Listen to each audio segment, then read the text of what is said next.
আমাদের নববর্ষের প্রকাশনা উৎসব 2 দিন ব্যাপী, আগামীকালও চলবে ইনশাআল্লাহ।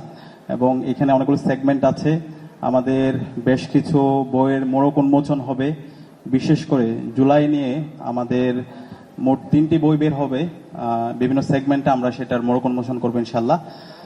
এর মধ্যে একটি বই হচ্ছে আমাদের রক্তের দলিল, যেটি জুলাই শহীদদেরকে নিয়ে বের করা হয়েছে। জুলাইয়ের ছাত্র শহীদ, বাংলাদেশের ইতিহাসে সেটি প্রথম যে ছাত্রদেরকে নিয়ে আলাদাভাবে স্মারকগ্রন্থ বের করা। ইসলামী ছাত্র শিবির সকল শহীদ পরিবারদের কাছে গিয়ে তাদের স্মৃতিগুলো লিপিবদ্ধ করা, ইতিহাসের দলিল হিসেবে সংগ্রহণ করার জন্য ইসলামী ছাত্র শিবির কাজ করেছে।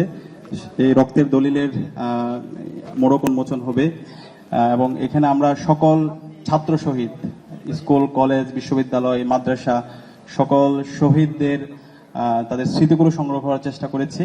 2 খণ্ডে ছাত্র শহীদদের নিয়ে জুলাইয়ের রক্তের দলিল শীর্ষক স্মারক বের হবে ইনশাআল্লাহ। একই সাথে 36শে জুলাই স্মৃতিলিখন প্রতিযোগিতা হয়েছিল। সেই স্মৃতিলিখন প্রতিযোগিতায় 3000-এর অধিক আমাদের কাছে লেখা জমা হয়েছে। সেই 3000-এর অধিক লেখা থেকে আমরা অগ্রাধিকারের ভিত্তিতে প্রথম খণ্ড আমরা বের করছি। সেটার মোড়ক উন্মোচন আগামীকাল হবে। এবং এখানে আমাদের সারা দেশের সকল জেলা থেকে আমাদের কাছে লেখা এসেছে। জুলাইয়ের ছাত্র জনতা রাস্তায় নামা, তাদের স্মৃতি, তাদের শহীদদের নিয়ে স্মৃতি, গাজীদের নিয়ে স্মৃতি, তাদের প্রত্যাশা, নতুন আকাঙ্ক্ষার বাংলাদেশ, স্বপ্ন, সবকিছুই এই স্মারকের মধ্যে আছে। তো আমরা জুলাই শহীদদের স্মরণে 36শে জুলাই স্মৃতিলিখন, সেটারও মোড়ক উন্মোচন হবে। একই সাথে আমাদের শিশুদেরকে নিয়ে আমাদের এই জুলাই বিপ্লবে রিয়াগুব, তাহমিদ, শহীদ আনাস, এরকম অসংখ্য শিশুরা শহীদ হয়েছে, জীবন দিয়েছে একটি নতুন বাংলাদেশ নির্মাণ করার জন্য। তাদের স্মৃতিগুলোকে জাগরুক রাখার জন্য এবং তাদের স্বপ্ন, তাদের আকাঙ্ক্ষা নতুন প্রজন্মের কাছে ছড়িয়ে দেওয়ার জন্য আমাদের একটি উপন্যাস, গল্পে আঁকা জুলাই, এটি বাংলাদেশের জুলাই নিয়ে আমি বিশ্বাস করি সবচেয়ে ভালো একটি উপন্যাস হতে যাচ্ছে। গল্প আঁকা জুলাই, সেটিরও মোড়ক উন্মোচন হবে।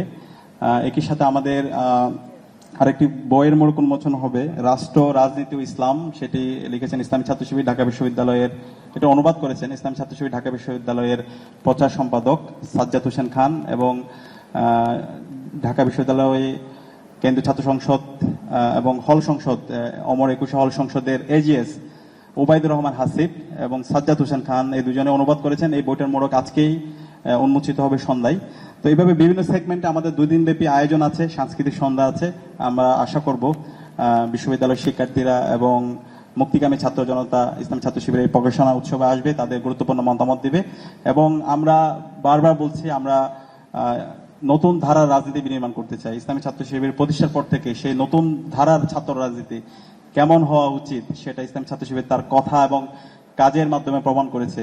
এবং বিপ্লব পরবর্তী 1 বছর জুড়ে ইসলামী ছাত্র শিবির আজকে দেখিয়েছে ছাত্র রাজনীতি কেমন হওয়া উচিত। তো আমরা সবাইকে অনুরোধ করবো, আজকে আমাদের যারা বন্ধু প্রতিমা আছে, আমাদের যারা সহযোদ্ধা আছে, সবাই যেন ইসলামী ছাত্র শিবির যেই নতুন ধারার ছাত্র রাজনীতি জাতির কাছে হাজির করেছে, শহীদদের আকাঙ্ক্ষার আলোকে যে স্বপ্ন দেখাচ্ছে, সেই স্বপ্নের আলোকে আমরা যেন আমাদের রাজনীতি বিনির্মাণ করি।